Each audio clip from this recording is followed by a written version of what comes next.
केंद्रीय पुरातत्व विभागाच्या अखत्यारीत येणाऱ्या कोल्हापुरातल्या श्री महालक्ष्मी मंदिराच्या संवर्धनाच्या दृष्टीनं पुरातत्व विभागानं कोणतीच ठोस पावलं उचललेली नाहीत। त्यामुळे 2च दिवसांपूर्वी मंदिराच्या शिळेचा एक कोपरा निखळून पडला। अन्य ठिकाणीही मंदिराच्या मुख्य भागाला धक्का लागल्याचं दिसून येत आहे। देवस्थान समितीतर्फे 4 ते 5 महिन्यापूर्वी आपण पुरातन विभागाला रीतसर कळवलेलं आहे मंदिरे पाहणी होण्याबद्दल। त्यांच्याकडून त्यांची एक टीम येऊन त्यांनी पाहणी करून गेलेले आहेत। त्यांनी एक टीम पाठवून आपल्याला कळवलेलं आहे। अद्याप त्यांची टीम आलेली नाही आहे।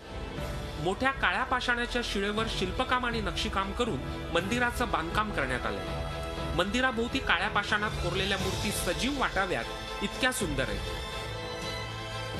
पण पुरातत्व विभागाच्या दुर्लक्षामुळे मंदिराला धोका निर्माण होऊ लागलाय।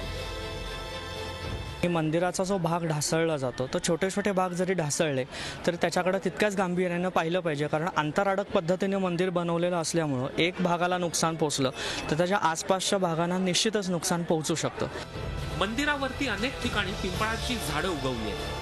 भगवान भरत मंदिर, तिरुपती बालाजी मंदिर परिसरातल्या शिळा काही ठिकाणी निखळल्यात तर काही ठिकाणी तुटल्यात। त्यामुळे वेळीच या मंदिराकडे लक्ष दिलं नाही तर हेमाडपंथी बांधकामाच्या या उत्कृष्ट वास्तूचं अस्तित्वच धोक्यात येऊ शकतं। Pratap Naik, Zee media, Kolhapur. Zee 24 तास रहा एक पाऊल पुढे।